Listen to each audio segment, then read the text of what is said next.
আমি আজ আর চাই না কেউ আমাকে ভালোবাসার কথা বলুক। শুধু চাই কেউ এসে আমাকে দেখে যাক আমি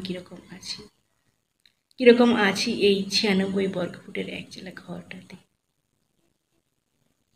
কাঠের জানালাগুলো খোলা হয়নি অনেক দিন। সেখানে দুজোড়া মাকড়সা জাল বেঁধেছে শিকারের আশায়। আমি জানি কেউ থাকলে মাকড়সার জালগুলো ঝেড়ে জানালাটা খুলে দিত। ইতির চিবুকের রঙের মতো রোদের লোভে আজ আর আমার জানালাগুলো খুলতে ইচ্ছে করে না। স্যাঁতস্যাঁতে গুমোট ঘরের এই বিছানাটাতে আমি কেমনভাবে শুয়ে আছি। আমি চাই কেউ এসে দেখে যাক আসলে আমি কিরকম আছি। কিন্তু আমি আজ আর চাই না কেউ আমাকে ভালোবাসার কথা বলুক। আমার পড়ার টেবিলের কোনায় পেতলের ফুলদানিটা আজও তেমনি কাত হয়ে পড়ে আছে। ফুলের উজ্জ্বল পাপড়িগুলো কেমন ব্যভিরাস হয়ে গেছে।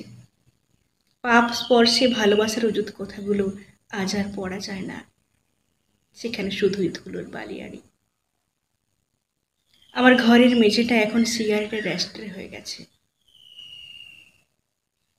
ছায়ের আস্তরণে জগৎ সংসারের থেকে নিজের অস্তিত্বকে ঢেকে ফেলার এক অদম্য বাসনা আজকাল নিজের মধ্যে খেলা করে। মনে হয় সাপ লুডো খেলার মতো নিজের ভাগ্যটাকেও একইভাবে নির্মম খেলা খেলতে। মনে হয় নরেন মাঝির মতো নিজের জীবনটাকে হাতের মুঠোয় ভরে ভরা গাঙে ঝাঁপ দিতে। প্রচণ্ড সাহসী হতে ইচ্ছে করে, অথচ জীবনের থেকে নিজেকে গুটিয়ে ফেলতে ফেলতে আজ আমি কেমন শামুক হয়ে গেছি। বালিশের খোল পাল্টানোর মতো আজ আর নিজেকে পাল্টাতে ইচ্ছে করে না। নতুন টাকার মতো ঝকঝকে সুগন্ধিময়ী হয়ে উঠতে আর ইচ্ছে করে না। রাব খাতার মতো পুরানো বালিশ আর তেল চিটচিটে এই বিছানার চাদরকে সঙ্গী করে এই 96 বর্গফুটের ঘরটাতে আমি কীরকমভাবে বেঁচে আছি।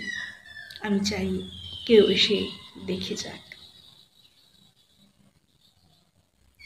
আমার মাঝে মাঝে খুব জানতে ইচ্ছে করে জানালার ওপাশের আকাশটা কি এখনো আছে নীল?